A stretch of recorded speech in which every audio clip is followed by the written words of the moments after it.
the City of Angels is black and gold. You are listening to the Heart of LAFC Podcast. And now, Joseph Zacher.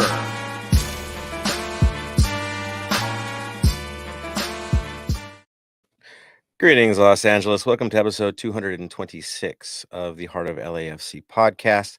Today's episode is going to be called Digging Deep for obvious reasons in terms of our lineup, in terms of adversity, in terms of getting the job done at the last second. That is why we're going to go with that.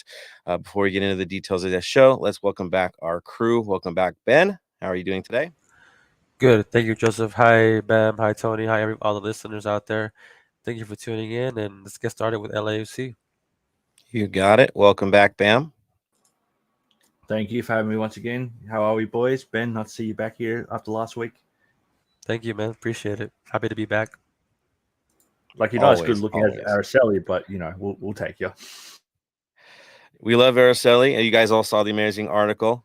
Nothing but love. Absolutely awesome work yet again. And she'll definitely be joining us as the weeks move along here, maybe in better times too.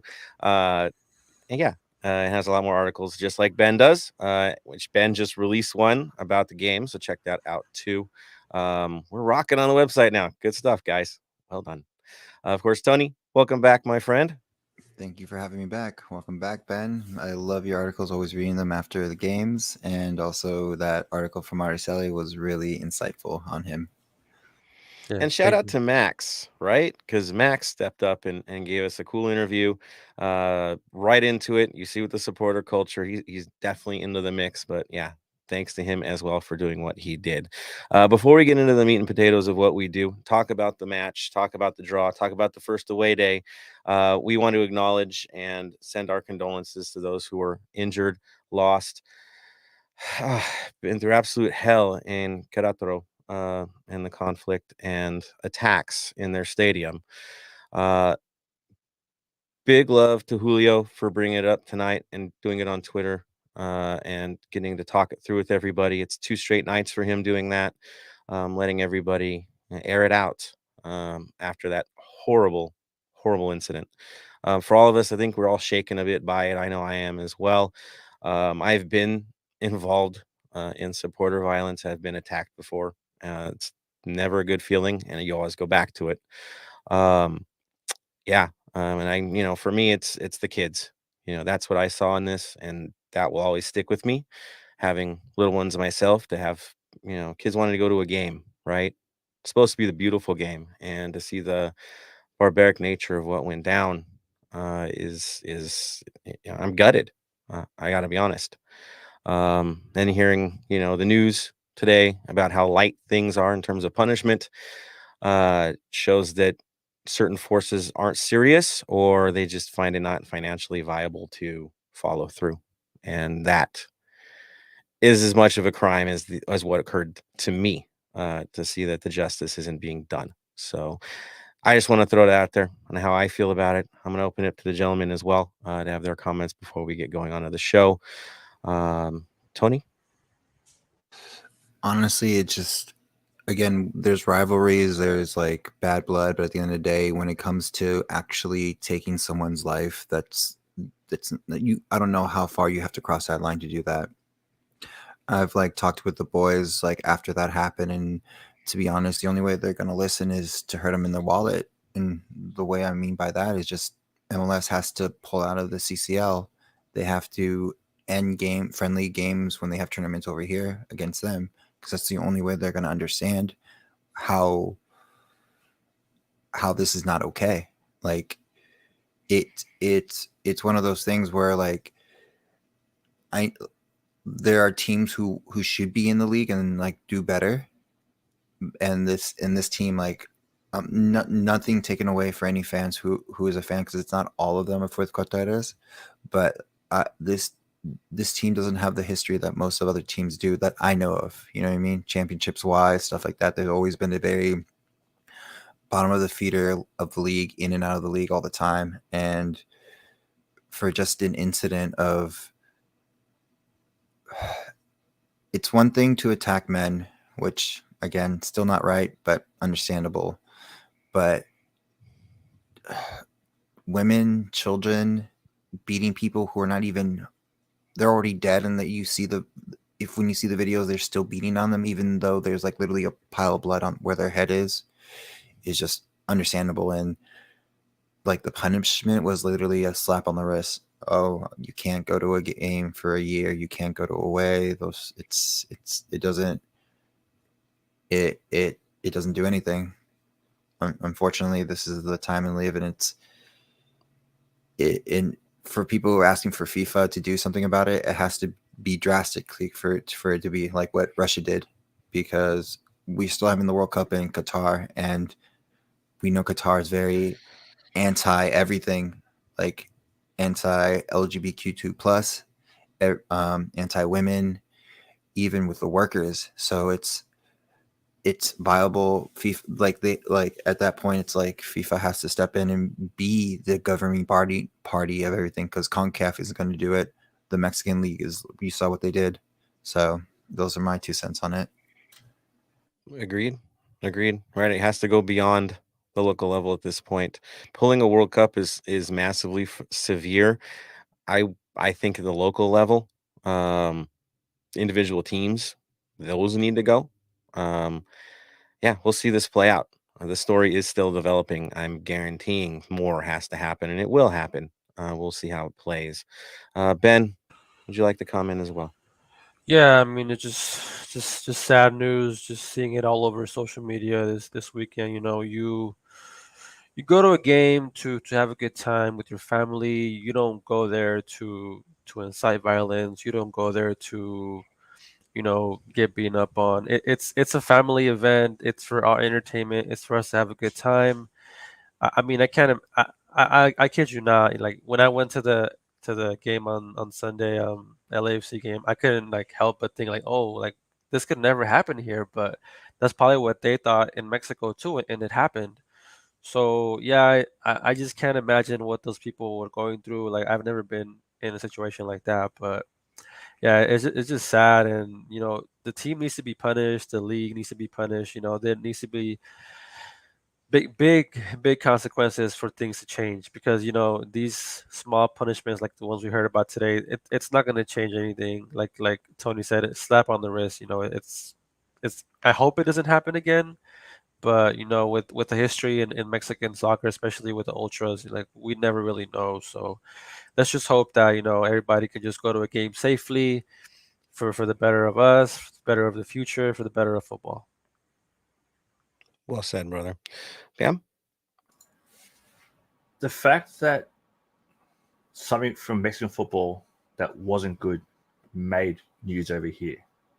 I had mates in Australia that love football going, hey, did you hear about this? And I'm like, first of all, I'm like, wait, what's going on? I looked into it and I was absolutely disgusted. It was breaking my heart seeing kids, wives, people getting bashed just because they wore a shirt. It's a shirt. Now, I'll happily sit there for 90 minutes of a football game and hurl abuse at you for wearing that shirt. As soon as that final whistle goes, let's go get a beer. Obviously, Right. there's one team that I wouldn't do that on the day. I won't. For that day, I don't want to know you.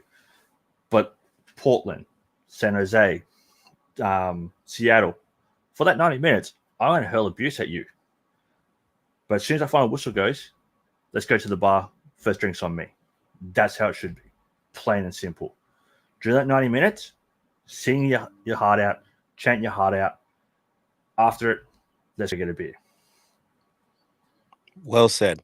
And I will say on the 3252 end of things, those traveling to Miami, we're actually going to have an event with the Miami supporters.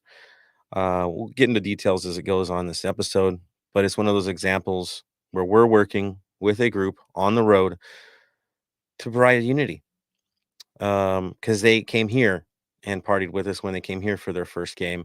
And that's the culture that we want to build. From whistle to whistle, it's on, right? It's on. We're going to go nuts. We're going to do what we got to do. We're going to dominate the stand. That's what we do. But after the whistle blows, at the end of the day, we're all football fans. We all love the culture. That's something we have in common. That's not something that should tear us apart or cause hate upon hate. That's not how it's supposed to work. That's busted. That's not humanity. It should not be that way. So that is where I'll leave it, and we'll move forward. I am going to comment on the comments that we see on YouTube from Al Hopkins today, because it needs to be said. Mr. Hopkins, it was mentioned on the episode last week. Also, the powers that be, which I am no longer president, very obviously, have been talking, have been trying to work this out. And the dialogue is incorrect. And I'll put it just like that. It is not an issue of discrimination. It is not an issue of anybody trying to leave anybody out in the cold. I, for one, hope that Pride Republic does eventually move in, following the same processes that LAO did, and gets in there. I hope for nothing but the best. I pray they get in. I pray it works out. I pray it's all right and we get there. And we have another club to put on one of those scarves back there for the man of the match. That's where I stand. I think that's where everybody stands on this, but the process is the process. And just because LAO gets in is not made at the expense of another group. When one group gets voted in doesn't mean another group gets voted out. And I think there's a dialogue being created here that is not accurate. It's just not. Should communication be better? 100% should be better. Every one of us will tell you it should have been better. It will be better. It has to be better. We agree on that. No doubt about it. But the lob accusations that they're being lobbed at people, personally attacking people, apparently now myself, and others on social media, is not constructive, does not help. And these are people that are trying to help. It to me, it's very cynical. And I think when the truth comes out, we will have to have a conversation about what was said today and other days on social media that are completely inaccurate. And we'll discuss that for certain. Tony. Like Al, I understand the passion's there, and you're not misguided in wanting this to happen, because again, none of us here want, sorry, let me rephrase it. None of us here, all of us here, sorry, before I rephrase it, because I don't want to mislead you. All of us here want Pride to be part of the 3252. They are an upstanding group and everything like that.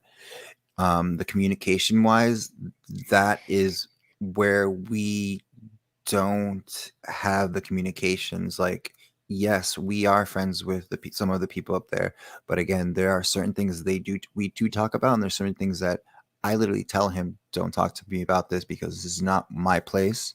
This is not where I belong. There are certain places where we do talk about other things, but in those upper echelons, that's how it is.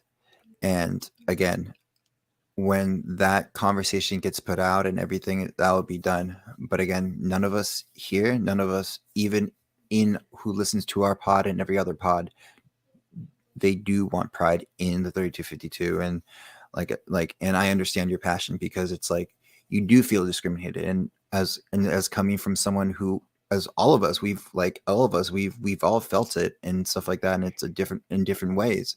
And we don't want you to feel that you're not wanted, because at the end of the day, we do want you guys here. In general, it doesn't even matter if you're part of them, part of us, part of anything. We're one unit. And that's what I think sometimes gets lost in groups, is that we're just one unit. And like I said, my statements weren't false. There's stuff that I can't talk about that I don't know. This is me just making my statements, that the things that I know. There's no I'm hiding, I'm lying for somebody, I'm doing anything, because it doesn't benefit me. Because again, I have a very close connection. My best friend, who I've lost, was just barely understanding where he belonged in an LBGB community, and he got cut short.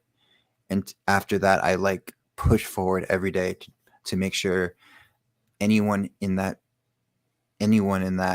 gets the help they need, or gets whatever they need to feel comfortable. And that's always been my mission, no matter what. Justice, right? That's what we need. At the end of the day, I cannot comment on what happens in a meeting in the 3252. That is confidential information. I would hope, right? That's the business of the 3252 and the 3252 leadership.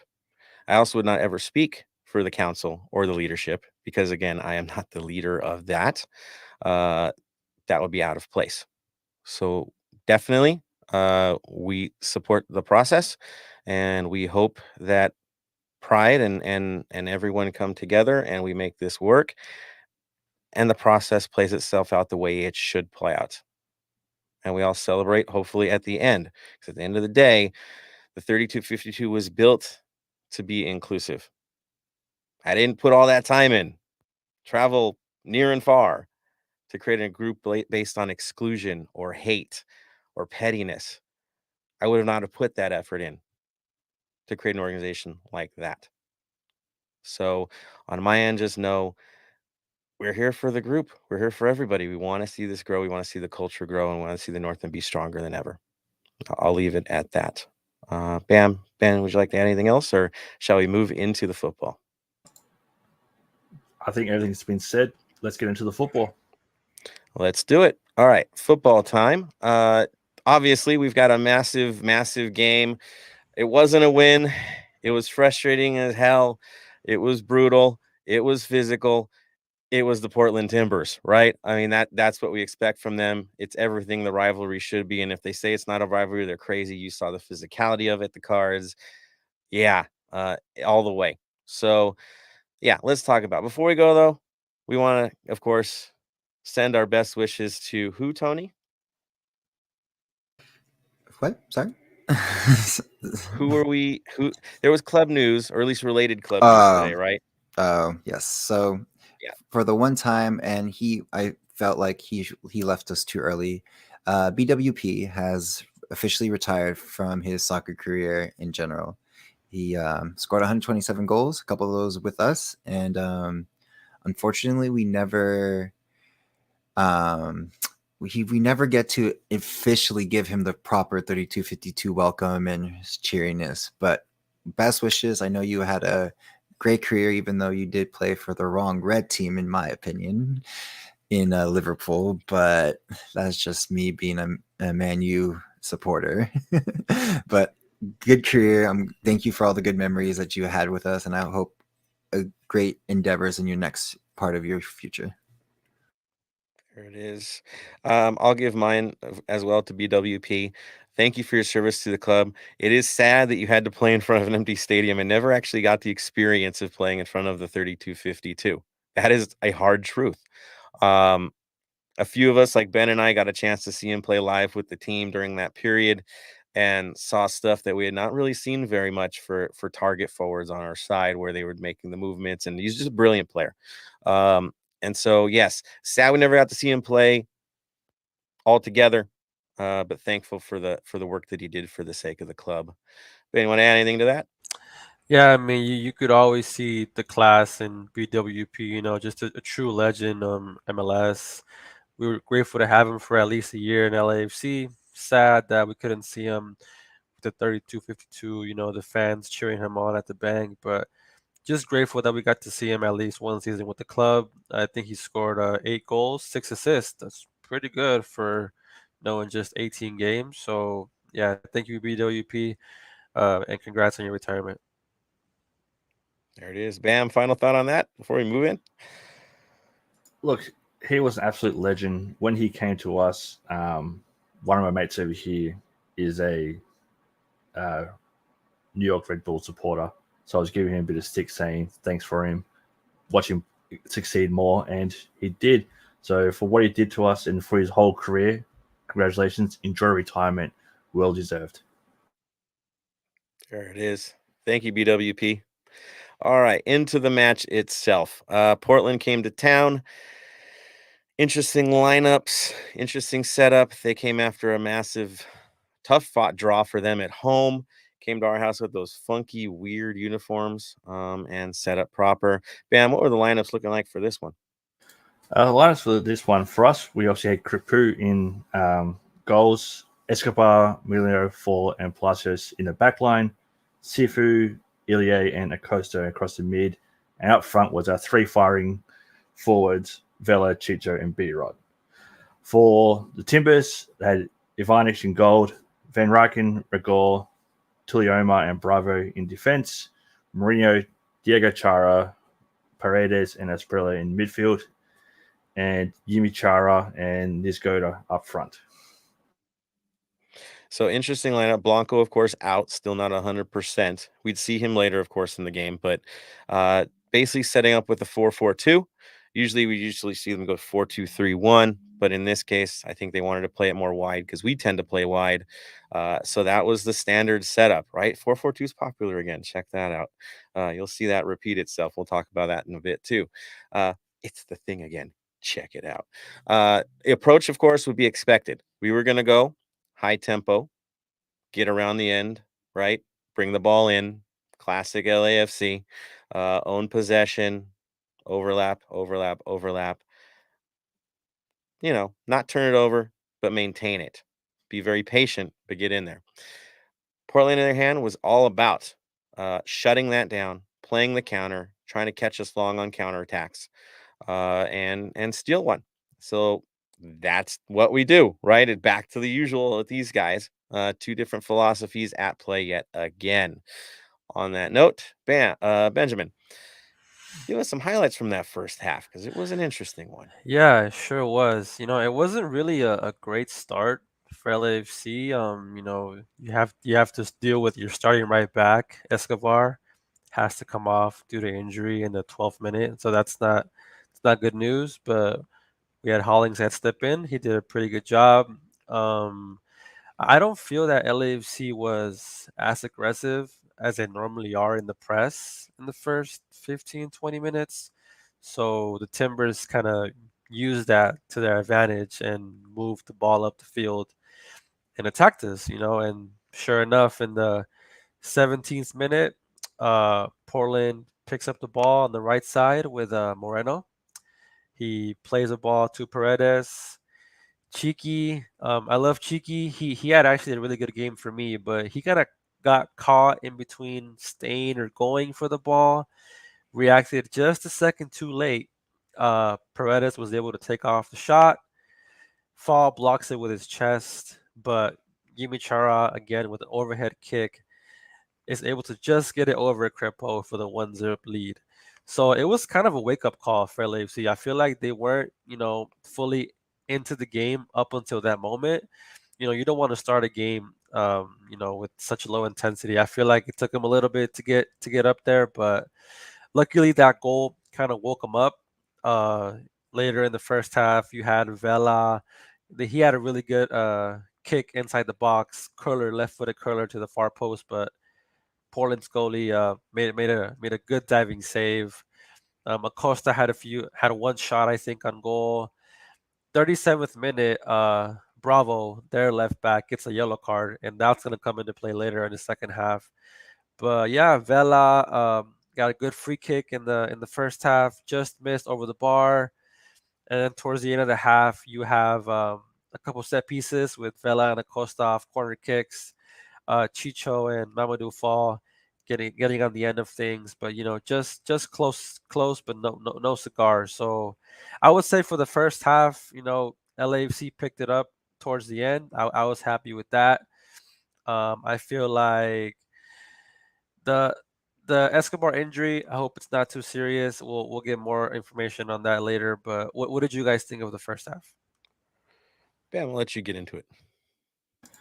The first half, as you said, we started slowly. That goal for Portland, no keeper in the world was stopping that. I'm sorry. That was just, it is what it is. He obviously likes putting his legs up in the air, so you can't even chop his legs to stop him doing that. But let's be honest, besides that, the run of play was fairly even, and I was glad that we came out better in the second half. Yeah, frustrating first half. I mean, there were still chances we were creating. I think Vela played a little bit quieter than I thought he would on the day. I know he came out eventually, right? But it wasn't quite there. Technical was there, but there's something a little bit missing, you could say. And yeah, they're a very hard team to deal with. Very, very difficult team to deal with. I will say one thing that was really enlightening to me was the fact that Hollingshead was trusted to be a right back, even though he never plays there. And on the depth chart, he was the backup option rather than Kim Moon Hwan. I think that's telling, honestly, to know that he's the guy that's the second on the list to come in pretty much left or right. Which you got to wonder, where does Kim Moon Hwan fall into that mix? Is he really seen now as a defensive midfield backup?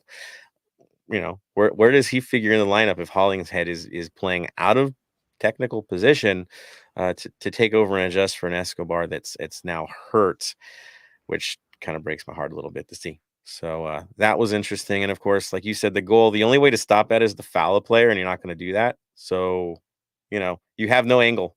You have nothing to do on that play. If he gets lucky and hits it, good for him. Getting lucky 2 games in a row, I have no idea what the odds of that would be, but he did it. So credit to him. And of course, the worst thing you ever want to do is fall behind to the Timbers, because they really know how to chew clock. They can kill in half like the best of them. They can absorb like the best of them. It's exactly what they needed, and they got it. So the game plan was exactly what they were looking for. Tony, your thoughts on the first half? Like I said, we just started like super slow. I don't know if it was just because it was just such a late game technically for the East Coast, but also a late game for us in general. That goal was honestly Chara. I think just because it's the beginning of the season, Chara can make those goals, because if you look at the ending seasons of any Portland games, you don't get that many like acrobatic goals. It's just because it's just start of a new season. It's easier for them to be more flexible, and there's not much wear and tear going forward. The thing with Kim Moon Hwan is, from, if I remember right, Dolo was saying that he's not match fit yet. So that could be one of the processes, because they were asking him about him, and he said he does want to play him, but at the moment he's not match ready or match fit for, I guess, his standards that he wants him to be at. So that's why Hollings is pretty much the quote unquote backup for moving forward. Timbers just want to park the bus as soon as that goal comes in. Like I said, we were on their toes and stuff like that. Intensity is, again, we're going back to last season where the intensity is not there. Maybe it's just because we were coming off that high from the last game, thinking we can golazo every team that we going forward. But again, still a start of a new season. We only conceded that 1 goal in the half, so it's not the best, but it's not the worst. Right. And we dealt with a defensive injury, which, if that happened to us last year, we don't know what happens next, right? It definitely not what we saw come out. And then, still take the game towards the end of that first half. So moving on to the second half, Ben, what were our highlights for that one? Yeah, so second half starts. Well, to go back to the first half, both of their fullbacks were on yellow cards. So I feel like Brian and Chicho really used that to their advantage to attack them in the second half. They kind of backed off a little bit. Vela comes off at halftime for precautionary reasons, according to Chirundolo. Opoku comes in, that does fairly well for the game. He actually had a couple good plays for us in the second half, so good on him. But I think, in my opinion, Brian took over the game in the second half. I feel like he just felt a sense of responsibility. Like, I'm the DP, they paid the big bucks to bring me here. So I feel like I need to prove myself to the fans, to the club, to my teammates. And I really felt that in Brian. He showed a resilience. Even though all the plays didn't go his way, he never gave up. He kept trying to take players on. And, he got rewarded at the end. We'll talk about a little bit later. But yeah, I really love that about Brian. It shows growth. It shows progress. Moving on to more things in the second half. LAFC had at least 2 or 3 clear chances that could have been put away. One specifically in the 71st minute, Ilie, he picked up a rebound just outside the box, hits it first time with the inside of his foot, and it just goes right over the bar. So that one was really close. Chicho had a very similar shot a few minutes later. It also went over the bar. So I feel like the chances were there. I was happy with the way LAFC fought to the end. They created some good chances. Happy to see Chicho get a full 90 minutes in after only seeing 30 minutes from him the previous game. But yeah, all in all, I like the fight from the team. It was good for a second game of the season. I feel like we're still trying to get used to the system, get used to Chundelo's ideas. But yeah, I'm happy with the way the team fought to get the tie. Stoppage time, Mamadou Fall again does it for us. His 5th goal for us in just 20 games. The kid's special. He has so much potential to be such a star in this team, in this league. And yeah, those are my thoughts for the second half. What do you guys think? Oh, I'd agree. Fall is an absolute star. It's gonna be hard to hold on to him for much longer. I mean, really, he's just that good. Yes, defensively, there's things he can improve upon, but of course, at his age, mistakes happen, right?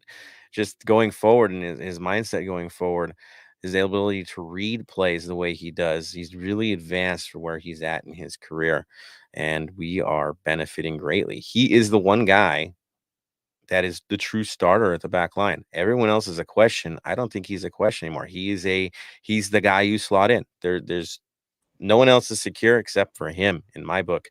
Everyone else is a question because even Murray in this game, he had some shaky moments, especially in the first half.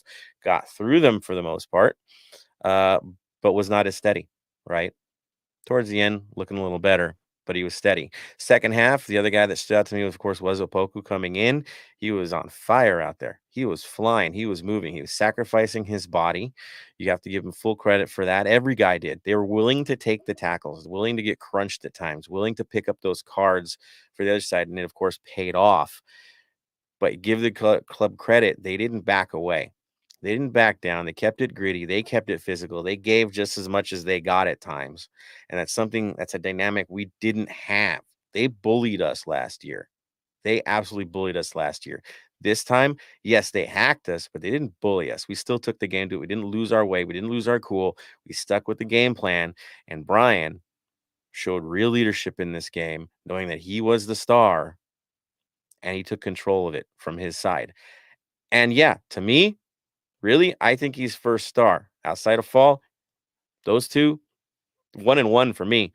But I'm going to say Brian because if Brian didn't put that energy and that leadership into the play in that second half, we don't even have a play that goes to Fall. It doesn't happen with a Brian. It's Brian's work rate that really got us on that side that broke those guys down. So, good on that. And when I say digging deep, really it is digging deep. We had multiple injuries on the day. If you had that many injuries last year, you lose this game 2-0. You do. You don't pull out and get a draw. You lose that game. You get lost in it. You bring the kids in. They get bullied. It's over. We lose. That doesn't happen with this side. So that to me was the big difference. Bam, your take on it? It was amazing. I want to know who was for having a disagreement with after the match. You saw him going hard at someone on the cameras. I didn't see who he was yelling at, but he was upset and angry. So that goal really was something for him. Also hearing people saying, after he scored the goal, why did he celebrate so much? Yes, there's still a couple of injury minutes left. But we could have scored another goal to win the game. We could have copped a goal as well. To me, let him celebrate as much as he wants. Scoring in that situation in front of the 30-52 would be amazing. So for me, no harms about how much he was celebrating. It was really good to see. It's part of the game. There was still injury time, and we should have had 3 at that point anyway.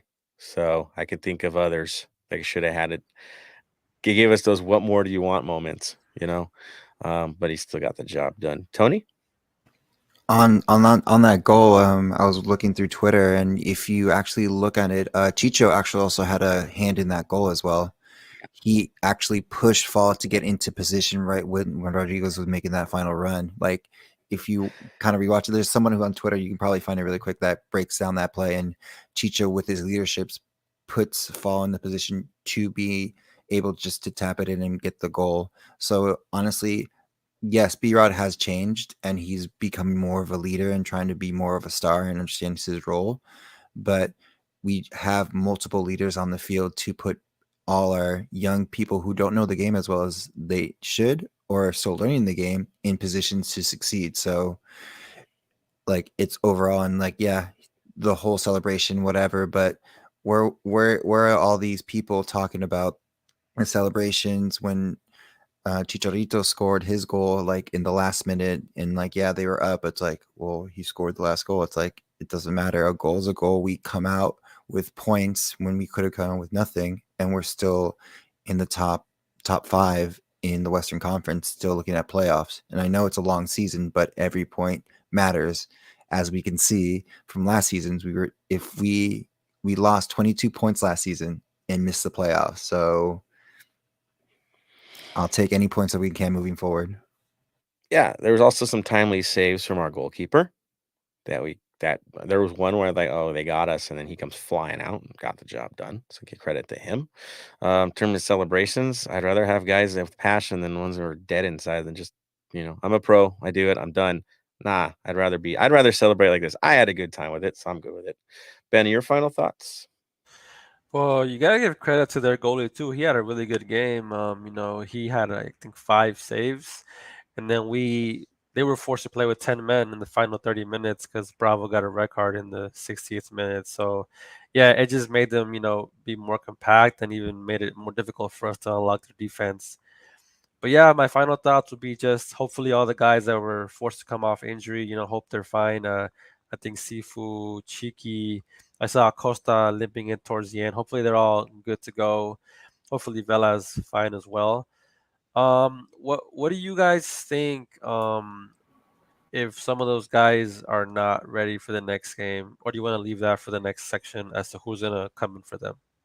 Oh yeah, we'll definitely talk about it. I'll say this: it's good to have depth, and it's good to make the purchases we made because we actually have backups for all these guys. I know Vela's Vela, but Apoko looked pretty darn good on the day, so I don't feel so bad against a team like Miami. And I really hope they keep that 3-man back line because Apoko's gonna have fun with that. I'll leave it there. We'll get into it a little bit, but we have replacements. We will survive. We'll be fine. But I prefer that they were all healthy in their back end because I really want to see them take it to Miami when they get the chance. Yeah, I mean the depth in this team is crazy. Just to have Latif coming off the bench, to have Hollingshead coming off Hollingshead, the bench. yeah. Yeah, it's just great to see. Those players are starters in any other club in MLS. So the fact that we get to have them in our bench as our first option is great. Yeah, 30 games played, 30 starts for Hollingshead last year. Like, how many starts did Blessing get, right? I mean, this is wild to have that option. And Apoku would have had a lot of starts last year if he was healthy. We're that's strong. It's good stuff. So yeah. In terms of ratings, Bam, did you want to throw your 3 stars into this one, sir? Yep. So thanks to everyone that's voted so far this week. I closed voting just before we started. So for my 3 votes went to Mamadou Fall, 2 votes went to B-Rod, and 1 vote went to Crepeau. For Araceli, I got hers a bit earlier. She had 3 votes for Fall, 2 votes for Crepeau, and 1 vote for B-Rod. So what did you have, Tony? B-Rod, Fall, and Crepeau. So Rodriguez 1, Fall 2, Crepeau 3. I'm in the same boat. To me, it was B-Rod, Fall, and Crepeau. Same thing. Ben? For me, 3 votes for Brian, 2 votes for Ilie, and 1 vote for Fall. Gosh, we didn't even talk about Ilie. We need to talk about Ilie. Yeah, he's Good to say on that. Oh my gosh. Tell us why you voted for Ilie. Man, he brings so much balance to the midfield. He's so composed. With so many offensive-minded midfielders like Acosta and Sifu who just constantly go up the field, he remains disciplined. I mean, I can't believe like how hard it must be for him to not want to go up and help them. But he has a role. He provides that safety blanket for his teammates. So, and he also gets it done defensively. He tackles players, he recovers balls in his own half. So yeah, he's arguably one of our biggest signings this offseason for sure. Dude, he's cold-blooded. right? No emotions, just gets the job done. If he has to be physical, cool, gets up, keeps moving. Doesn't lose his cool at all. It's awesome. I did want to talk about Portland, though, before we move on to everybody's comments. I will say if this is how they're going to play this year, because they did it against New England as well, they're going to have a rash of injuries about a month away from now. They're going to tear themselves apart. And by the end of the season, they're going to fade if this is the game plan for the year. Because we're not the only skilled team they're going to face in the West. Now you got Nashville in the West. Seattle's going to find themselves. Carson's, honestly, I think is better than Portland right now. Technically, looks better. So if that's the game plan for them, they're going to fade. They're going to be a bubble team if that's the case, because that is not a sustainable approach to a match. Not at all. That's my take on that. I don't know, Ben, do you think that makes sense?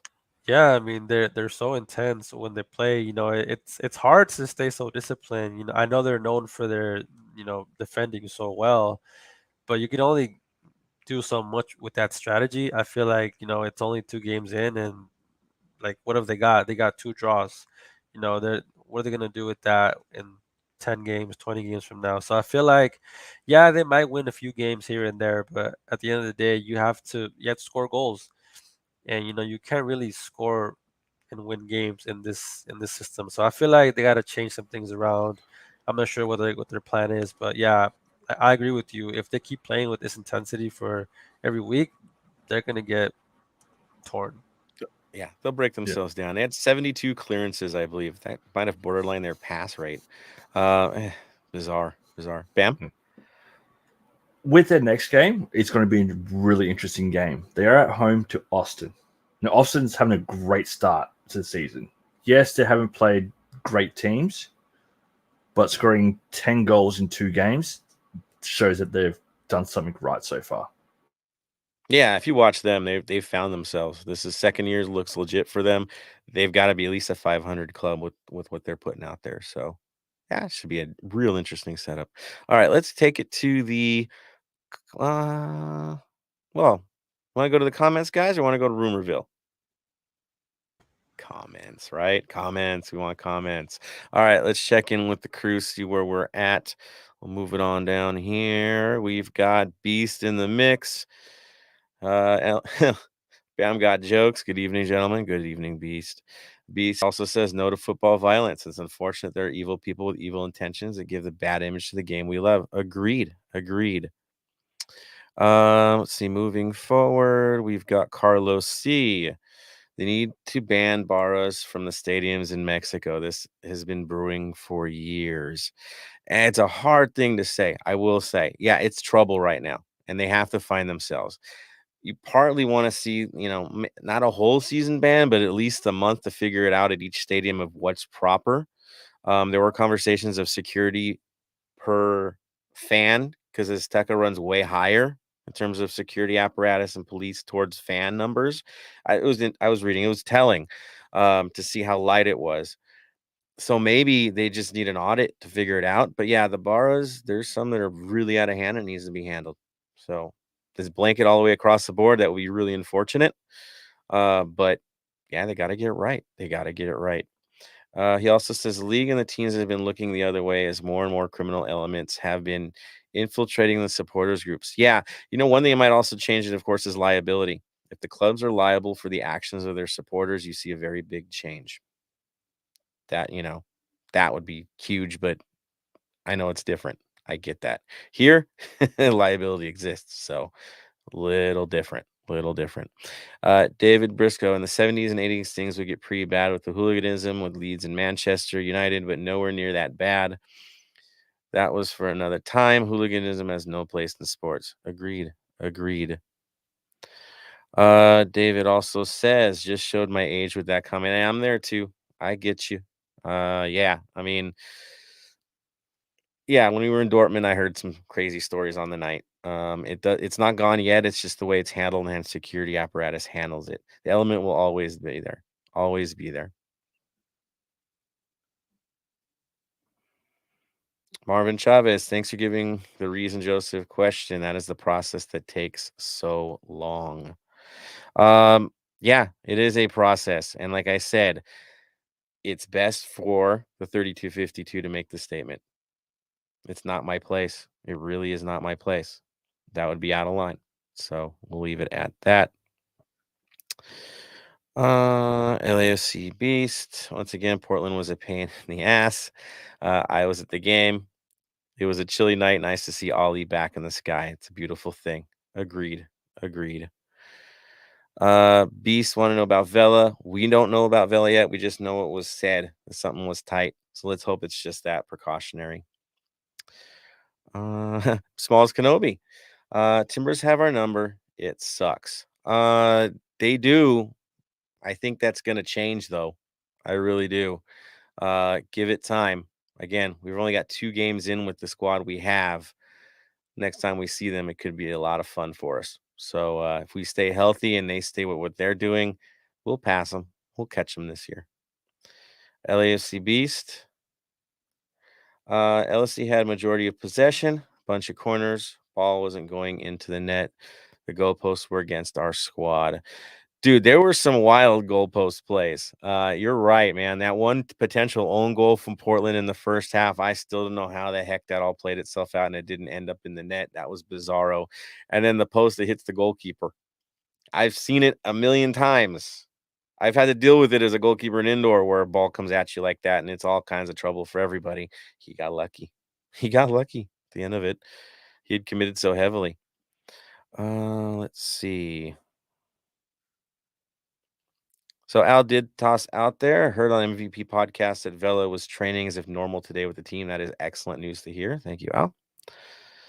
Carlos C. Portland played well. They played the most Portland game. Very frustrating to watch.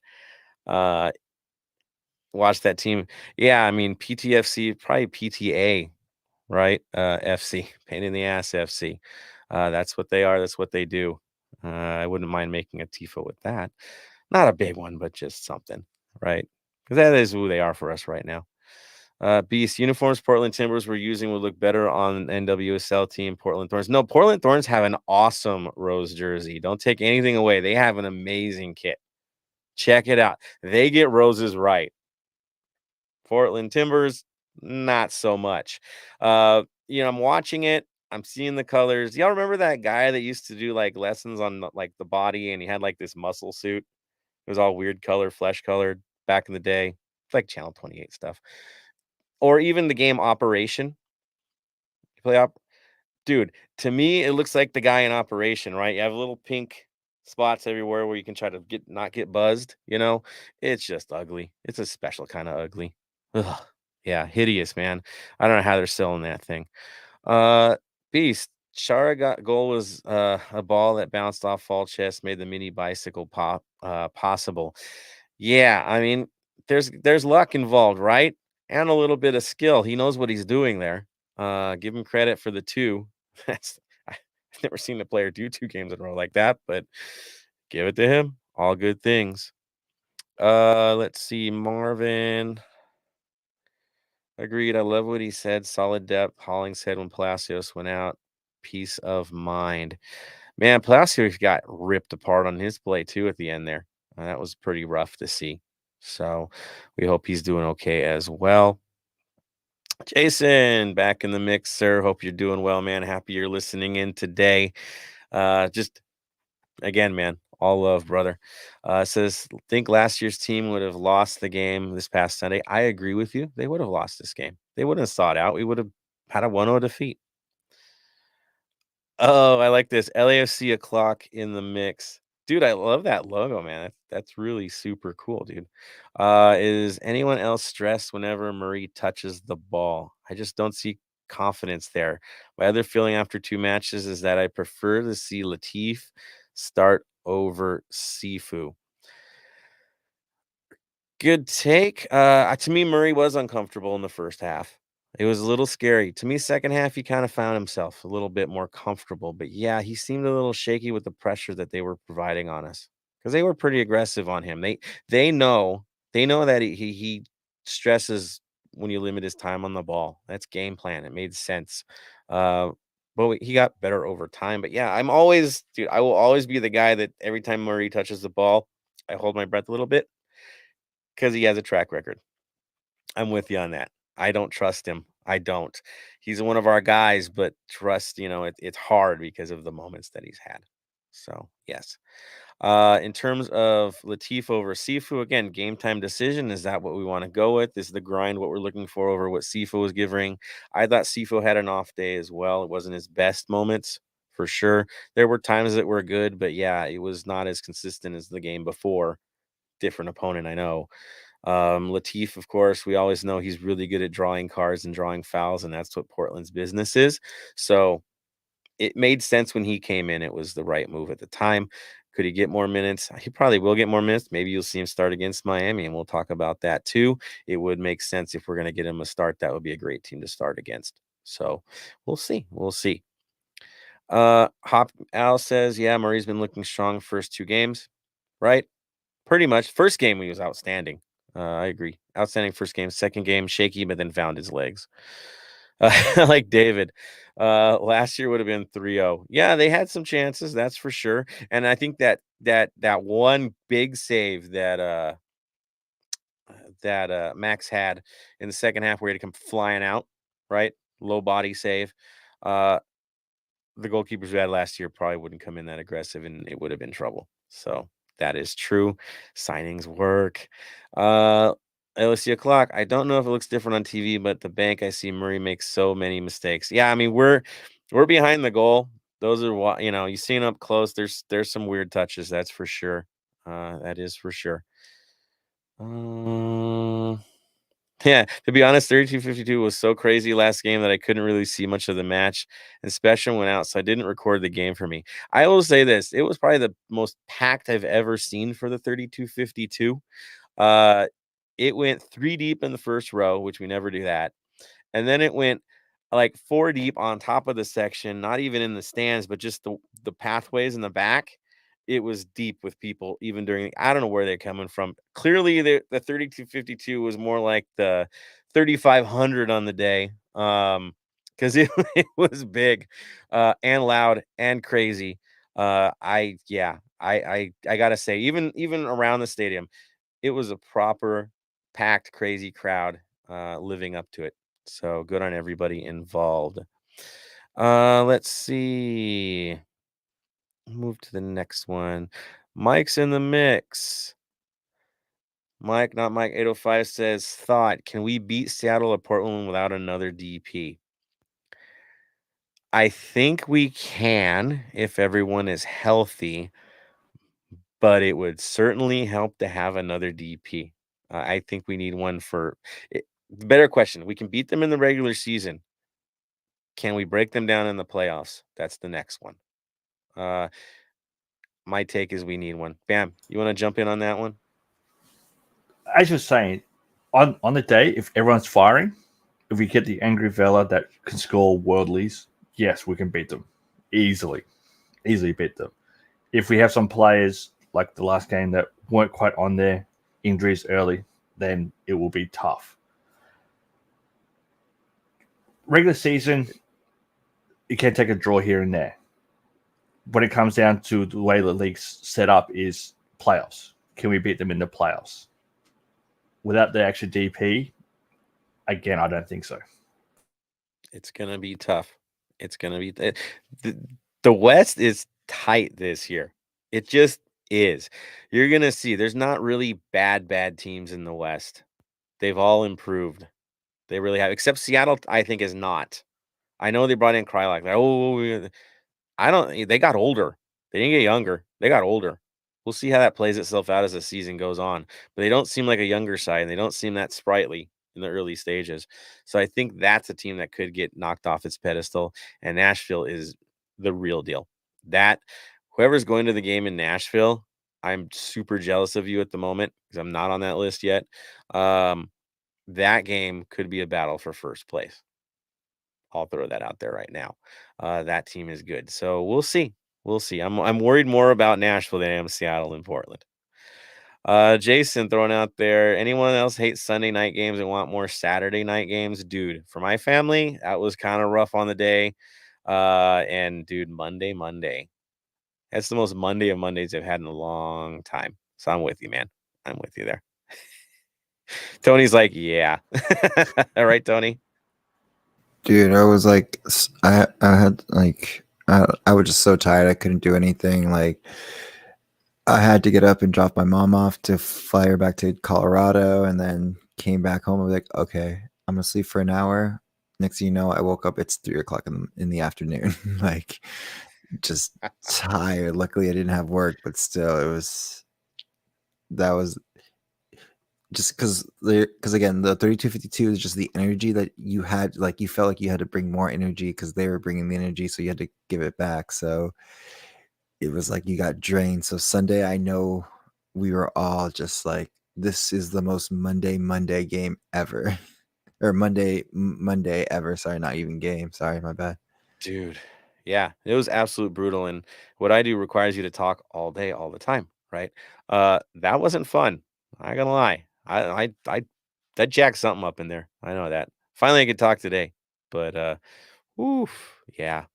Gomez Jr. has an interesting thing. He says, been saying it on all pods. We need to sign Elie. So like, for a couple of years, even that he's not good to start, he can definitely lead and coach younger mids to play the way he does. Here's the thing: as he ages, and you did notice at times he was playing center back for us. He shifted a few times where he's playing the really deep back there, um, especially cycling. He dropped deep. He has that. He's versatile. He can play center back as well as defensive mid. Uh, yeah, he's not that young. But yeah, if he can stay healthy and do it, I don't want him to leave anytime soon because it's a great experience having him back there for sure.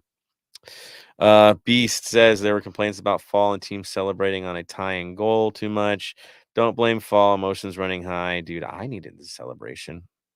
Weston McKennie needed something to celebrate. I'll tell you that much. So that hug's a good thing. Maybe it helps heal. But there it is. Thumbs down for Weston McKennie. Oof. Oof. Mexican national team. Feel for him, dude. He looked like he was in pain, man. That looked brutal. It did. It did. It looked like his crutches weren't even regular crutches. That's how bad it was. I almost got my beer on his crutches. Just saying, dude. Yeah. Him moving around was. I can't believe he came out so far. He had a really difficult time getting around. That's how bad he's hurt. So, wish nothing but the best. We need him. We need him back. That's for sure. Smalls. Fall is great since coming back. B-Rod has been putting in work. Yeah, I think they're comfortable. Maybe Cherundolo is the B-Rod whisperer, guys. He's found something there. It's working. Guys seem happy, don't they? They do. They really do. Let's see. Gomez Jr. disagreed with people saying he shouldn't have celebrated. It's football, right, people? Beast is on board. B-Rod's been playing really well. Beast Portland has been playing with 10 men for almost 30 minutes. We would have been a huge letdown if LAFC didn't get a tying goal. Every point matters. Agreed. And again, credit to them for keeping shape the way they did because it's not easy to do. And Chara, I think, mentioned that in the comments, how he ended up dropping back after the red card and just sacrificing it. Have only one guy chase balls down. Yeah, they knew the situation they were in. LSU o'clock. I don't know if it was on TV, but Chicho told Fall to stop celebrating so much so they would get the kickoff going. I'm in 233, so it was very close to me. It was too long, but deserved, right? It's just hard. You can't judge emotion. Carlos C not loving Sunday night games either. I like David here. Thank God for that 5-sub rule, right? That's a great way to tear up a team that's down a man, or for a team to survive that's down a man because they can keep fresh legs. So a vote for, right? A vote for. Javier Jr. Hey, welcome, Javier. Jumping in the mix. Says, yeah, their goalie made a difference. Should have taken advantage of having an extra player, but Portland played great defense. Never an easy opponent. No, man. Severus has got him on point there with the system. That's for sure. Javier sometimes wish Blessing was a starter. He'll get his time. That's for sure. Get off my lawn's back in the mix. Another bicycle kick for Portland. Marvin Chavez throwing his vote of the 3-2-1. 3 for Fall, 2 for Brian, 1 for Ilie. Good stuff. I like this from Carlos C. Can't wait to get Tajuri Shradi into the mix. Yeah, we need somebody who can hit one hard with a left foot from distance. Oh, yeah, he can do that. And cut in when you need him to. He's going to just be another weapon. I can't wait till he gets healthy. I'm with you on that one, man. I cannot wait. I can't wait for Henry as well. You forget I feel because he's playing for the Lights because he's not intertwined with the system, but we also have another defender in the waiting. And Segura's going to come back soon. Exactly. So as of right now, like going back to the playoffs, like do we need a third TP? No, but do we have a very strong chance with how stacked our team is? I will take that luxury. B-Rod needs to take shots, according to Get Off My Lawn. Feels like he's holding back, missing opportunities. He's trying to play make from the side. That's what I'm getting from him, right? He's trying to make it uncomfortable. I would definitely like to see some first time shots. Of course, movement off the ball doesn't hurt either. A couple of the guys are a little too stationary when B-Rod was putting all that work in. Move, move off that ball. Get into spaces. It works. I'm reminded, LAC O'Clock says, I'm reminded with Ilya talk that no one is talking about a Costa. Talk about a no-show game. Sometimes Strigati was on the pitch. I'm so happy with our roster. That stuff like this stands out. Yeah, it's not like he had a bad game except for when he stubbed his toe at the worst time possible. But yeah, I think, again, there's so much talent on that side that guys have tendencies to blend at times. Right. But yeah, we want to see a little more from him. I expect more from him in the next match. If he's healthy, I'm guessing he's going to rip it up. Carlos Costa had a bad game in midfield, but he stepped up and played well. He moved to the right back. Yeah. I mean, he wasn't a liability, but definitely not a game changer. That's for sure. LSC O'Clock. Final thought. I have confidence that Steve is going to figure out how to beat the block. And with experience, other strategies against their rivals. Yeah, pragmatism will win the day. We've seen that from him as well. Let's see. Mark Lopez in the mix says our side wasn't playing as a unit. Too many players not looking up until the ball was at their feet. Give them time. When they're finally running at full speed, will be dangerous. Yeah, again, 2 games in. Can't make a big blanket statement about this side. They got work to do. We know that. But I'll take what we got so far because it's looking a lot better this year. David Briscoe. It was just sad to see Vela get subbed off because he had to switch. The switch flipped onto Angry Vela. We love Angry Vela, but we love Healthy Vela even more. One more reason not to up his contract yet. Let him be angry all the way through the Carson game. See, that's my thing. Wait. Make sure he's healthy for that. And then the paydays for the win in their house. That's how it should work. Marvin Chavez. For me, I want that DP attacker to take a third midfielder spot. Right? It'd be a battle between Sifu and Costa who gets to start if that happens. And Blessing. So, yeah, I'm okay with that. An attacking mid jumping in, a star attacking midfielder. I don't think anybody else complains about that, right, Bam? No, I'm happy with that. The only thing I could think of is would we move into a 4-4-2? Seems to be the cool thing the kids are doing these days. It's weird that that's a thing now, but it's back. It's back. I'm good with what our system is right now, honestly, with what we've built. With the Tajiri Shradi into the mix, it's going to get real funny. But 4-4-2 would work for him too. So we will see. Let's see. Yeah, so Seattle beat the snot out of Leon tonight. We know how that feels. Interesting. But they're still going to go to Lyon, though. We know what that's like, too. Should be interesting. David Briscoe, drive home to San Diego sucks after Sunday night games. Yeah, I can't. Yeah. That's tough. Yeah, I did get a photo with McKinney. I saw that comment. Yes, it was random as heck, though, I got to say.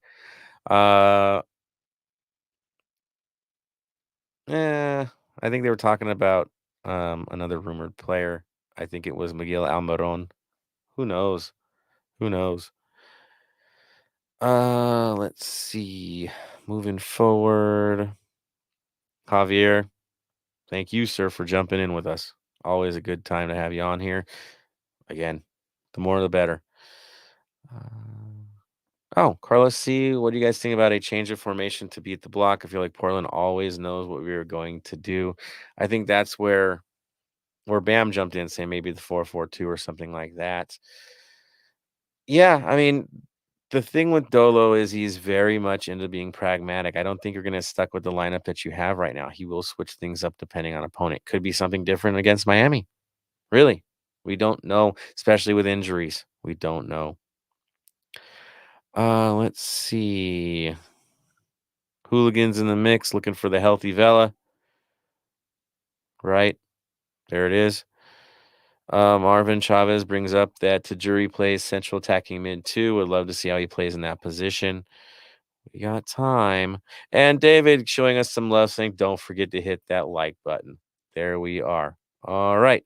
So on to the next one. I think we're talking about Tony. What do you got? Rumors, future news, even community news. What's going on, sir? So of course, I'll keep saying 3252 memberships are open. You haven't signed up. What are you doing? I'm just kidding. Again, it's like $30, and then it gets you access to discounts at HQs, a new scarf, a new pin, availabilities for tickets, away tickets for certain games. So again, if you haven't signed up, sign up and make sure you put the SG that you are representing to keep them involved so they don't disappear from 3252. On top of that, of course, since we have a game super early, we do have watch parties. Some of them have already posted. Empire Boys are always going to be at Rowdy's Brewing Co. And then Crew and D9 are actually having a joint watch party at La Chuperia right next to the stadium. This is going to be at 9:30. Most likely Lucky's are going to be at Lucky's Baldwin's like always. So I'll keep you guys posted on our Instagram and for any new watch parties that come up. But besides that, that's all I got for club and community for the moment. There we are. All right. BNG Vinyl Club Minute. Let's get into the mix. We were kind of going back and forth. Should we go with something classic, going with something different? I just said, you know what? Let's do something a little bit different.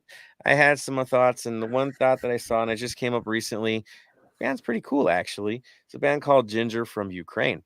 They're a progressive metal act that is selling shirts right now on their site that are really cool, that are made for donations to Ukraine. I believe some of the band members are actually there. Their latest album came out in August called Wallflowers. One of their latest songs called Disclosure. Check it out. They're pretty cool. And if you want to get a really neat looking shirt, they have some really cool ones out there to support the cause. So definitely check them out. Again, the name of the band is Ginger, Jinger. Yeah, so that is what we're going to use for our album of the day. Yeah, a little change of pace, but again, showing our solidarity as well for the end of the war in Ukraine. Stop this madness, right? We're on board 100% with this. Brutal. Tony, I know you're going to jump in and say something there. Oh no, I was going to say, didn't you also mention like they have some merch that goes towards the helpfulness of what's going on over there? There's a donation campaign that they've started and includes t-shirt sales. So check them out on Instagram.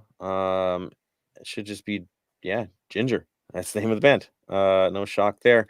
Jinger. Check it out. Pretty cool sound. I got to say, pretty heavy at times. I dig it. I'm cool with it. Bam, you heard a little bit of it. What do you think? Different, that's for sure, when you're playing it in a bit of a background before we start the show. So I'll definitely go look them out. One other thing that I've been seeing a lot of people do on social media and all that, and even some of my friends over here, is that they've looked out Ukrainian businesses. So like Airbnbs, Ukrainian businesses that do walk-in tours through Ukraine and all that. And some of them just booked it within the next, like for a walk-in tour tomorrow, and put in a note, hey, we know we can't make it. Hope this helps you out. So keep those small businesses rolling over there, getting them some income and making sure that they can survive a bit. Yeah, exactly. This is a brutal situation. Anything helps. The littlest of donations help. This is absolutely brutal. What is happening? It's criminal. To see all these families get displaced to get separated, men never knowing if they're going to see their families ever again as they fight this war, completely outgunned. There's going to be a diaspora even after this thing ends, where people will not have a home to go to. And so this is going to be a long-term need. So if you can help, please do. Please do. And I'm hearing cool stories about people that I'm kind of in my universe that have living in Europe now that are renting Airbnbs in Poland for like an entire month simply to house people, which is insanely cool. I can talk about that next week too. Yeah, any way you can. It's such a fresh situation, such a difficult situation that as it develops, find ways. That's for certain. That's for certain. Tony? Also, I want to say this because I feel like it also gets lost in the situation because it's also another part of the conversation that, as me being a certain Libra, again, balance with me. Not all Russians are what Russia is. Just to let that out, because I've seen some reports. I think it was New York that some Russian restaurants have been losing money and losing stuff, and they don't even and they actively support Ukraine and do not support Russia for what they're doing. But of course, being Russian, they get the backlash from it. So I also want to put that out there that not all Russians are behind the Russian government and Putin and what he's doing. So again, this is just me being like, not to discriminate against anything, because this is how hate in general happens, is just we focus on one person, and just because you're that part of that race or part of that country, you get backlash even if you don't support what's going on against what's happening. Yeah, exactly. Don't lose your humanity in this. That is essential. Don't lose it to hate. Don't just knee-jerk reaction. Get into it. People that live here for the most part are here for a reason, right? They got out of that. You got to realize this is a government situation. Many of the people don't even know the truth that are there. And those that are here are here. Very different situations. So yeah, don't assume. Do not assume. Exactly, because like we're just repeating, like in World War II, it's one of the things most U.S. Don't want to talk about in history is when the Japanese attacks, there was concentration camps in San Francisco for Japanese citizens, and even though they were just here, just because they were part of it, they had to do that, and it's like I said, it is a genocide and it needs to be stopped, but we have to support and be humane in general and not turn to hate and just start a whole new war. So we're about unity in sports and in the world. Exactly. We do what we can where we're at. I've talked to a few about, my family's history coming here as displaced persons, with no home, ended up here. And there's going to be a lot with that same story now these days. So yeah, support where you can. Let's move forward on to the next thing, which of course, Bam, do you have any special features or anything you wanted to talk about today? Just a quick catch up on some of our past players. So Rossi played 65 minutes in the last game for Fenerbahce. Going by Twitter, still a lot of Flamingo fans want him to go down there. So there's still a possibility of that happening. Atuesta played a full 90 minutes for Palmeiras in the last game. Their actual season starts off soon. So I think next month it starts off. And as we're live right now, Marcos Urena is playing against Melbourne Victory in Central Coast Mariners. That game's happening right now, and Victory just scored a goal. Hey, go Victory. Which, dude, you didn't mention that there was somebody from the A-League in town for our game this weekend, sir. Yes, so I actually know him a little bit, and he's a really nice guy. He's one of the head guys over at Western United, a third Melbourne team who's based out of Western Melbourne. His daughter actually goes to college over there, so he's over there seeing his daughter and also checking out the bank He's a big LAFC fan. He was saying that unfortunately he has to go down to Carson for a day to go speak to them as well. But getting connections all going. But he does come to LAFC games quite a bit. Yeah, and I gotta say, for the kits in their league and logo, I do dig it. They have a good look. I gotta say, I love Melbourne. Don't get me wrong, but the aesthetics at Western United is pretty darn cool. Yeah, and they're about to start building the new stadium this week, apparently. So that's the bigger reason why it's over there. I get it now. That's cool. Yeah, welcome to the bank, sir. Good stuff. Yeah, I saw on social media. That was pretty cool. All right, on to the match y'all want to talk about. Yeah, that one. LAFC at Inter Miami. We're playing this Saturday. For us, that'll be in Miami, including myself. Yeah. Kickoff's 1:30 down there. A little earlier here, I believe 10:30 here. I'm dealing well with numbers today, people. 5:30 a.m. here. They're early, and not too early. It's like us dealing with EPL, so deal with it, Bam. You'll just have to survive. It'll be worth it though. Should be a fun one. Yeah, back on making it happen, playing a team that's struggling. That's for certain.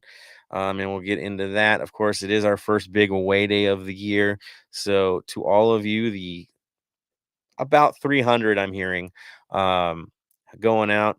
I'm looking forward to hanging with all of you, having a great time, partying, of course, with Inter supporters as well. They've actually got a party set up on Friday night, the night before. So our night before party will be a joint party between both clubs' supporters. Yeah, that's how it's done, people.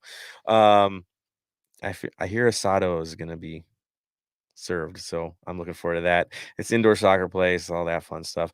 Those of you that are traveling, reach out to me, reach out to others that are going. There's a WhatsApp out there that you can get your information on where we're all meeting up and what's going on and what events are happening.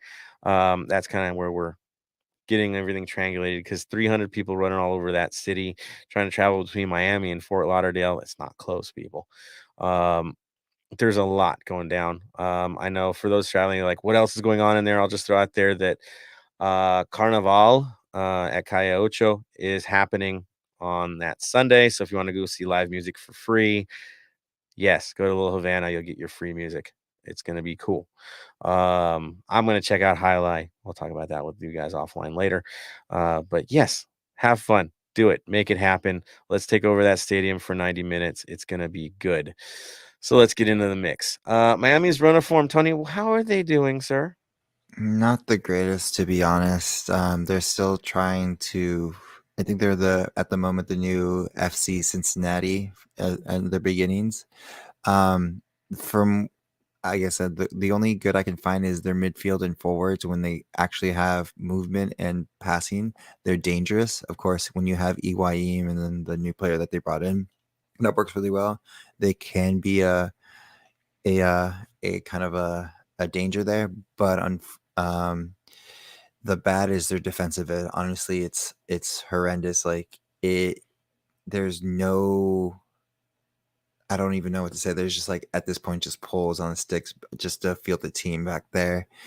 And then the ugly is they're coming off a 5-1 loss, which could have been technically 6-0, except one goal was taken off because of offside. So it's not looking too good for Beckham FC. Oof, I wouldn't even throw this on Beckham, man. This is just it's rough. What they come up with, usually they try to play a 3-5-2. They say that, but it's really wingbacks with Yedlin and Allen on their outside. They're wingbacks, really. So there's times they drop back, there's times they don't. I will say, from what I've been watching, they don't drop back enough. Their backs get isolated like crazy. First match, which was a little more decent, Diop was in goal. Quinteros, Lowe, and McVeigh were on their back three. Again, Allen on the left, Yedlin, the new big signing, on the right. Their midfield was Mota, Gregore, and Adams. Up top was Higuaín and Campania. Now, that was game one. Game two, I'm still trying to figure out why that was made, but basically the big difference was they used Breck Shea as a center back. Well, left center back. dude, last time I thought he played wing back, but okay. In midfield, and he's old. Sorry, Breck, but you're old. Relying on him to be a center back, and y'all know how that played itself out. The other center backs were the same. Outside mids were the same. Center mids, all the same. Strikers, the only difference is Lassiter started rather than Campana. So system was the same, but what I was seeing is a lot of Breck Shea getting isolated and then easy crosses coming in. Really overwhelmed on the wings. Really overwhelmed. Yedlin had an off day for the most part. Picked up another yellow. It's 2 games, 2 yellows for him. A lot of yellows, actually, because they chased the game. That's what I'm getting from this team. Is it's really disorganized right now and really unfortunate because they have more talent than what it's showing. No, Bryce Duke did not play in either game because apparently he's not 100%. We'll talk about that in a few. I saw a comment pop up. But yeah, things are a little tough for them right now. You're like, well, what do they normally play? Technically, they've played sometimes with almost 6 in the midfield. I kid you not. And sometimes 3 up. So it'd be a 3-4-3 almost looking. But right now it seems that 3-5-2 is their favored setup. I hope they make that mistake against us again. I hope they use Breck Shea there again, because even if Vela's not playing, it's him getting lined up with a Poku one-on-one. I like those odds. Or Vela getting lined up one-on-one.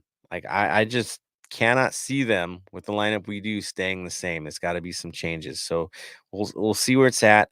Bam, did you see those comments from that one player in Chicago about Higuain? I thought those were fascinating. Did you see that stuff? No, I didn't see him, unfortunately. It was on Instagram. One of the Chicago players asked if he exchanged jerseys, and he basically called him out and said he's negative, and I would never exchange jerseys with him. That he's very negative on his players. Everything's about him getting the ball. If he doesn't get it, he tears people down. It was really interesting. It was all over Instagram. One heck of a soundbite from one of the Chicago players. I won't name names, but it was fascinating, and maybe that's telling to see what's happening with their lineup right now, that maybe things just aren't functioning the way they should right now. So really, really interesting. Ben, what's your take on what's going on in Miami right now? Well, the good thing for them is they got DeAndre Yedlin. You know, he's a force on the right side. I feel like we need to focus on stopping his runs. It's a really good matchup against Brian. You know, I really want to see what that matchup's going to look like. Who's going to come out on top? That's going to be a really good one. Higuain, he can still score, but he's kind of been more of a creator for them this season. He's kind of playing as a number 10 role. He is able to pick out some good runs with his through ball, so you got to watch out for that. Gian Mota, they just got a new Brazilian midfielder, left-footed, you know, kind of smart player, very mobile. So you got to watch out for him. And yeah, you know, Miami, they like to attack quick. They like to spread the field on the flanks. They like to cross the ball into their forwards. That's what they're all about. They had a huge, you know, overhaul this offseason. I think they had like 14 new players. That's a lot. So it's going to take some time for them to, you know, kind of gel and learn the system. They're not a team that normally presses high, like LAFC. They normally like to like swarm the ball once the ball is played wide. So LAFC should use that to their advantage and just play out of the back through the middle, just how they're comfortable doing so.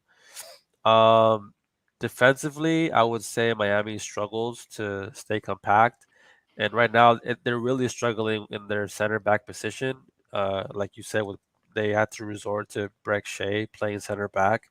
Um, one of their starters, Damian Lowe, he's out with an injury, so you know they're really struggling to find depth in that position. I know that former Houston defender, Minor Figueroa. I don't know if you guys remember him from Houston. Mm-hmm. Yeah, he was spotted at practice training with the team, so maybe he might be a solution for them, short or long term. Not sure yet, but yeah, they don't really have a lot of options at center back. Um, I would say lastly for me with Miami is that, see, give me 1 second here. They really struggle to to build out of the back. I feel like LAFC's high press, they have to it has to be in full effect. They have to press them high early. They can't wait like they did against Portland. They have to do it early, right away. So Miami, they're a team that likes to foul a lot, which is good for us because we're getting better at the set pieces. So if we could just attack them, just press them, create turnovers, I think we'll be in good shape. Yeah, they're gonna pop the ball up a lot from the back. You're gonna see a lot of hit and hopes if we really, really put that press on, because their options are gonna be very limited.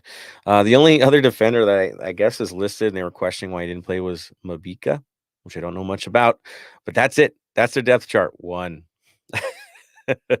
It's bad times for them in the back. I wouldn't be surprised if Figueroa does get signed. It makes sense, Ben. I think you might have found something there. Yeah, But yeah, bringing him right before a game though, what can he do? yeah, yeah. I mean, it's tough picking. Like, yeah, you said Mabika is the other option. I know they have a rookie Ryan Saylor, but he just got signed Yeah. a couple of weeks ago. So there's not much there. I think they're gonna have a really hard time stopping Chicho, Vela, and Brian up top. So hopefully it works out for us. But yeah, we'll see. Yeah, and you're like, well, what if it's not Vela? What if it's not, you know, well, it's Opoku, right? Yeah, That's fine. That's Opoku, Opoku. yeah. If Palacios isn't healthy, well, okay, then Hollingshead. Have Hollingshead. fun with that. If Escobar's not healthy and Palacios is, well, Hollingshead goes over there. Mhm. Kim Moon-Hwan might play. This would be a good Yeah. game for him to get minutes, right? Mhm. Especially in that heat, we're gonna have to move some bodies around. They're not gonna play 90. A lot of them are gonna have Yeah. to get subbed out because it's a midday game in the heat of Fort Cross Lauderdale. country travel. Yeah, it's not an easy day in terms of the physical side of it. So match management will be a story in this game. So Dolo's biggest challenge was figuring out who gets the proper minutes and try to keep him from cramping up in this nastiness of a match, really. But otherwise, if we play our game, we win. I don't see any other way around this. If we do our job, we walk away with 3 points. If we come up sluggish, give them some weird opportunities, maybe a guy like Lassiter catches us on one. You never know. I think that for them is their big question is who's going to be next to Higuain in this match. That's their big debate outside of the backs being, absent. Yeah, we'll see where it's at. So on that, guys, do you think those guys are going to be healthy enough on our side? Are you're going to make a prediction that they're going to be ready to go for this thing? Bam, what do you think from what you saw out there? For me, it's if there's a niggle, leave him here. If there's a slight niggle, leave him here. I just checked out the forecast for Fort Lauderdale. Sunday, top of 71. So it doesn't seem too bad over there. Humidity's high though, right? Humidity Usually. 64. Yeah, So pretty decent. pretty decent. Yeah. So I look at it, if there's slight niggles, why take him on a plane across the country? Why do that? Leave him here. We have the depth. We really do have the depth. I can see with the way that they like to foul a lot, I can see Latif getting a start. That's my biggest thing. I see Latif getting a start because of the way they foul a lot. Would it be over Sifu or would it be over Acosta? Neither. Over Vela. Okay. All right. All right. Yeah. Well, I think Vela. I could see Vela as a sub in this game. Honestly, I would not be shocked at all by that choice. Brian's a starter no matter what. I think we know that for sure. He's going to lead this offense yet again. Backline, bigger story. I think Krepu's starting. We know that already. Bam. Who do you think is going to be the backline for this one? Backline for us, I'm going to go Fall starting. That's without a doubt. This is where it's going to get tough. 4 Palacios, Hollingshead, and Kim Moon-Wan. Oh, Kim Moon-Wan getting in there. Think he's going to be fit according to the side in time? I think he will. He might not play the full game, but I reckon he'll definitely get a start. There we are. Ben, where are you looking at for that back line? Yeah, I mean, I'm not too sure, but it depends on the formation. I don't know if Chirundolo is going to go with a back 4 or a back 5.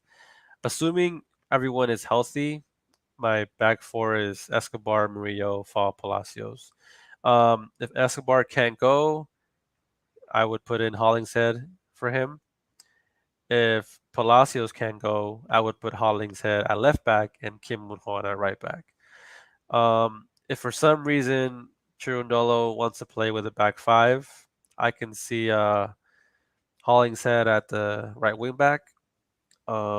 I could see Escobar, Murillo, and Fall at center backs, and Palacios at the left wing back. Yeah, it just depends on who's healthy again and who's available, but those will be my starting defenders. That back 5 would be fun. It would. I think Kim Moon-Wan would get the green light if we did that, though. I really do, because he's dynamite when we play the 5. Yeah. I know it's technically like a 3-5-2 for us if we do that stuff, but it'd be pretty dynamite if we did that. I'm still gonna predict the 4-3-3 though. I think it's just gonna be the 4.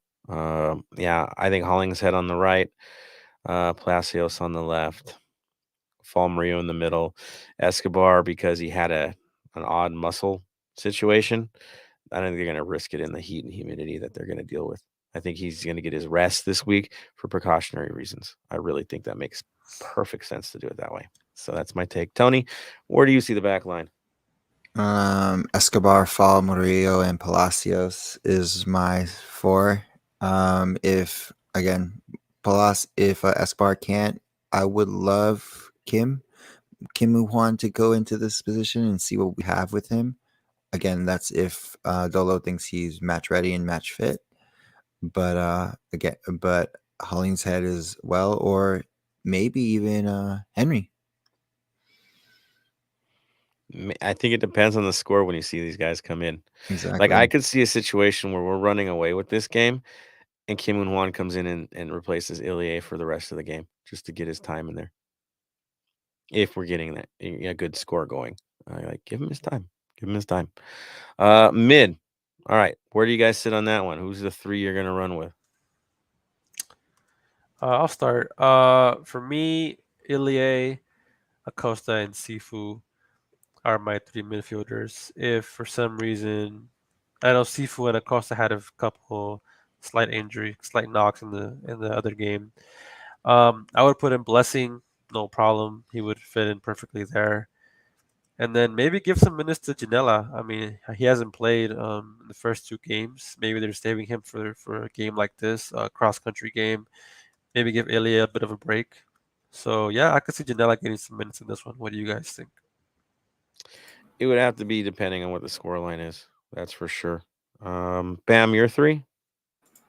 My 3 in the middle, healthy, keep the same. Sifu, Sanchez, Ilie, Acosta. Not healthy, Blessing straight away. Janela, it's if there's people not healthy in there, it will literally to me be names in the hat. Pull out 2 names, they'll go in. It's hard. It's hard not to do that because who do you leave out? They all deserve a spot. They all deserve a crack. It's just yeah. There it is, Tony. Sifu, Ilie, and oh my god, Acosta. Well, I was like, why did I just blank on him? Sorry. I'm gonna say this, depending on Acosta's health, because he did stub his toe. If Acosta can't go, Blessing takes his spot. If Cifuentes, I think if Acosta goes, Cifuentes maybe won't to give Blessing playtime. They'll be next to each other. We'll see how that plays itself out. But if they're really dynamic and you're trying to build this club, then you keep the same three. So many openings. Yes. Up top, I think it's the usual suspects. I think actually no, I think Vela sits. I'm gonna predict Vela sits on this one, that he gets a rest for precautionary reasons. Yeah. Chicho out there, Rodriguez out there, and Opoku, and let Opoku just have fun with that back line. I'm gonna love that, every bit of it. Tony, your take on the front three? Chicho, Poku, and Rodriguez. I actually just thought of somebody for the midfield, and how would you guys feel with Palacios filling in that spot? I honestly think it'll be a disservice to the guys we have in the lineup already. We got other guys who need to play. Yeah, but at the same time, though, I can see it pushing up there as well. It's one of the things where, as I said, it's a name the hat situation. If we're missing a couple of players from the midfield, because that way you can put Moon in the back on the right, push everyone over a little bit, or have him go. To me, it's wouldn't be a bad thing. No, not at all. Ben, top line? I agree with you. I think Vela sits for this one. At least he starts on the bench. I could see, of course, Brian and Chicho with Opoku up top. Maybe towards the end, Musafsi gets a few minutes for Chicho. Depends on how the game goes. But yeah, I think Vela starts on the bench and Opoku gets to start. Dig it. There it is. All right. Let's break it out to everybody else. Let's see where their heads are at right here. We're not going to go too deep into the comments. We're going to go right to the Miami comments. LAFC O'Clock did bring up the Duke, and like we said, he had some injuries. I'm hearing he's questionable again this week, so we're probably not going to see the man. Roberto Sonoza legit ruined their party. Pretty much feeling the same way. Hopkins is predicting possible bench for Duke. We'll see. Get off my lawn. We need for sure a win and a 3+ goals against Miami. I want a shutout, people. That's what I want. We need to run goals up. We need to run goals up. Plain and simple. Near the end of the season, I wouldn't hold back. In the end of the season, goals can count, especially in the West. We need 6-7-0. I'll be happy with. Have we ever done that? I don't think we've ever done that. I think 5 would be beautiful. I'm good with 5. It's fine. I'm good with 3-0. Whatever. Win with a shutout. I just want a shutout. I want a shutout, people. Yeah. Beckham said, I like this from LAC. Beckham said about Higuain, I like him, but I like him more if he scored more goals. That is hilarious. He said he was smiling when he said it, but it was funny. Ooh, Araceli, hard hitting. What is the Cats' top 3? Tony? Don't know. Don't speak cat, but I would probably say what I said, which was Rodriguez, Fall, and Crepu. Dude, what if we had like the cat act like that World Cup octopus, right? And we just throw up the food and like who's gonna score this week? And yeah, we could do that. See, the problem with that, I have 4 cats, so it'd be. So you have the same problem we have up front with our lineup. We have 4 good options in 3 positions. Got it. Well, it also makes sense too because I have 2 older cats and 2 younger cats. It's just like our lineup. There it is. Hilarious, man.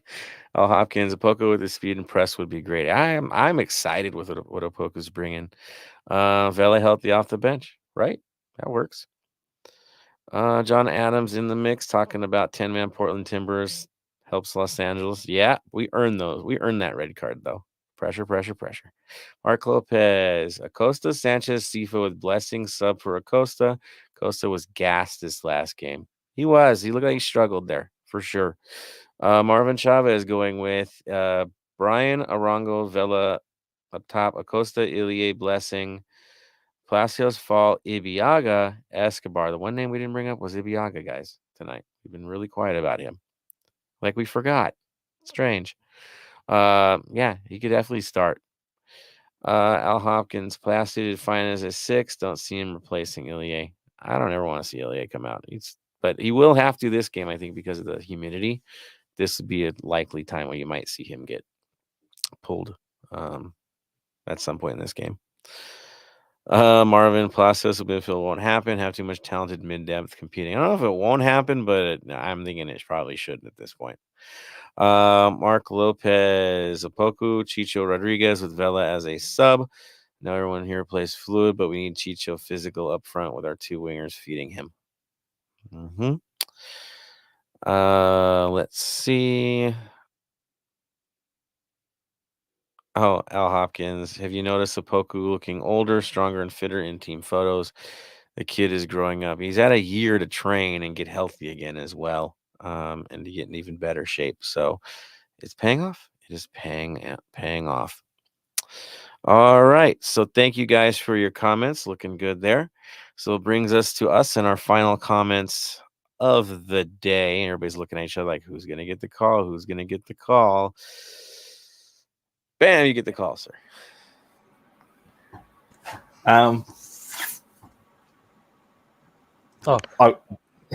You say Ben or Bam?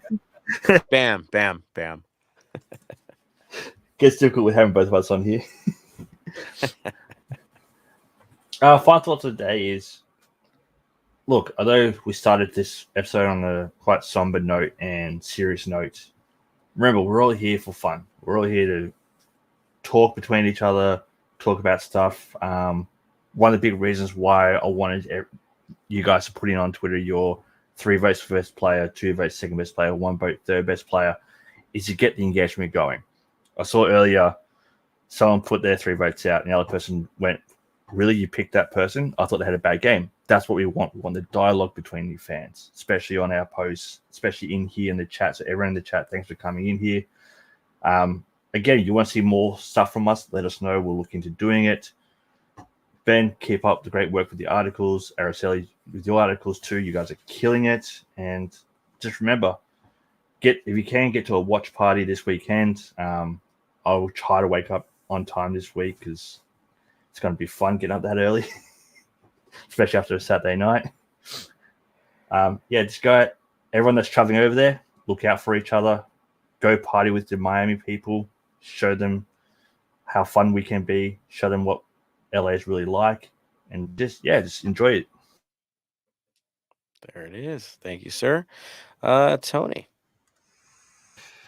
Final say is just be safe out there. Like, I know it's like we will be safe moving forward, but you never know. You could find like the random drunk fan that wants to fight you just for no good reason or anything, but just have fun. It is an early game, so drink responsibly. It is 5 o'clock somewhere, like they always say, for a 9:30 game. But have fun in Miami.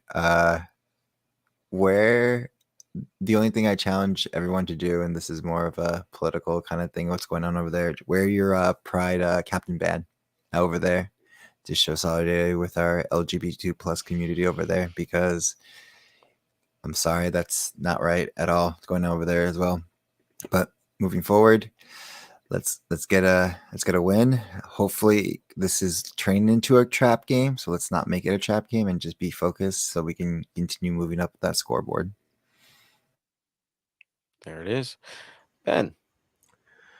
Yeah, just thank you to you guys, Joseph, Tony, Bam. It's always a pleasure, talking LAFC with you guys. Thank you to all the listeners who joined us live on YouTube, and to those listening on the podcast. Thank you for your support. It means a lot to us. Shout out to Araceli for the amazing article on Crepeau. Happy that it went well. Just happy to be part of the Heart of LAFC family, the LAFC family in general. If you are traveling to Miami, please be safe, but most importantly, have a great time. I'm sure I'll be hearing the 3252 on my TV speakers on Saturday morning. So, yeah, just can't wait, and hoping the boys can bring back 3 points from Florida. There it is. Breakfast with the 3252. Can't wait to do it. Can't wait to be there. For you guys traveling again, thank you for doing that. We travel probably the best in the league. We're keeping up that tradition again this season. And I know things are opening up, so it'll be even crazier this year. So all you traveling, again, be safe, have a good time, stick with numbers, stick with the people you know, keep your network moving. And just, again, enjoy the tailgate, enjoy the party on Friday night, make it happen. To Ben and Araceli, you guys rock for your articles. And Ben, doing double duty coming on here as well, man. Thank you, sir. Outstanding, man. Bam, Tony, thank you for doing what you do. Again, putting it together, organizing things, keeping social media working. You guys rock. Thank you. To the faithful, thank you guys for sticking with us through highs, through lows, long off seasons, short off seasons as well. You're here. We keep on going. 226 down. Many more to go. This space was always created as an escape for many of us. For me, it's escape from the politics of the day and put things together and talk about football. And that is basically the tradition of what this show is. Heart of LAFC. We focus on culture. We focus on football. We focus on what's good for Los Angeles. We'll keep that going. So from me to all of you guys, again, thank you for being you. Stay golden, as we always say. And of course, let's run with the tradition we always do. Bam. Stay golden. Tony. Stay golden. Ben. Stay golden. And from me to all of you, stay golden, Los Angeles.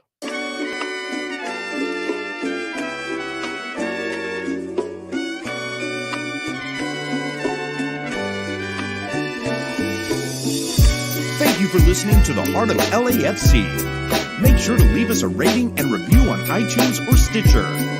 Shoulder to shoulder, the black and gold is taking over.